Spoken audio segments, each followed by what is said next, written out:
Bayangkan kalau kita hidup di zaman Galileo, seorang ilmuwan yang berani bilang bumi itu bulat, lalu diadili karena dianggap melawan keyakinan mayoritas.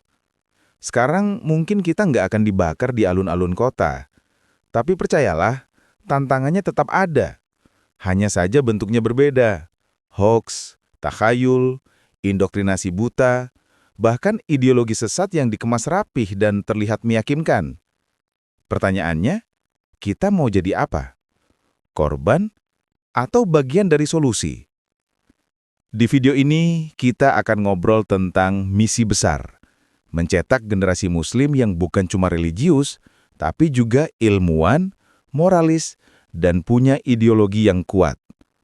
Karena mari kita jujur, banyak orang yang semangat beragama, tapi gampang percaya takhayul. Ada juga yang pinter banget di bidang sains, tapi kehilangan arah hidup. Dan ada yang penuh semangat membela keyakinannya, tapi caranya membabi buta, tanpa ilmu dan akhlak. Kita nggak bisa jalan sendiri-sendiri. Kita butuh kader yang lengkap, paham sains, memegang teguh nilai moral, dan punya dasar ideologi yang kokoh. Tapi gimana caranya? Langkah pertama adalah memurnikan agama dari hal-hal yang nggak seharusnya ada. Banyak orang yang memeluk agama, tapi sebenarnya mereka memeluk tradisi. Mengikuti ritual bukan karena paham makna, tapi karena, dari dulu diajarkan begitu. Inilah yang bikin agama terlihat seperti kumpulan aturan tanpa ruh. Padahal, agama itu seharusnya membebaskan pikiran, bukan mengurungnya.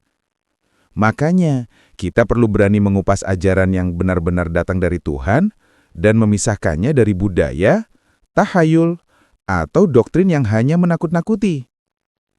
Nah, yang bikin tantangan semakin berat adalah dunia sekarang penuh dengan ideologi yang tampak keren, tapi berbahaya. Lihat saja di media sosial.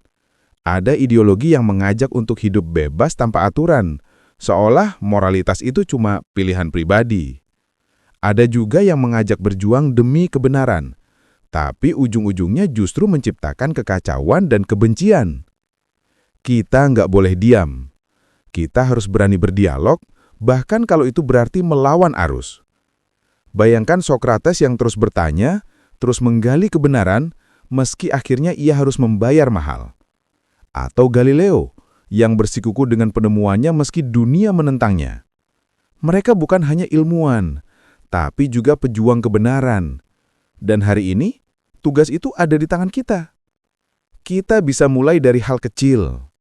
Belajar sains bukan cuma untuk nilai ujian, tapi untuk melihat kebesaran Sang Pencipta.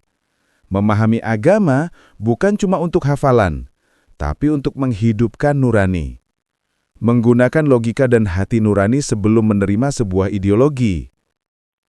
Kalau generasi kita bisa memadukan 3 hal ini, sains, moral, dan ideologi, bayangkan dampaknya. Bukan cuma kita yang selamat, tapi juga dunia di sekitar kita. Jadi, apakah kamu siap untuk menjadi bagian dari solusi?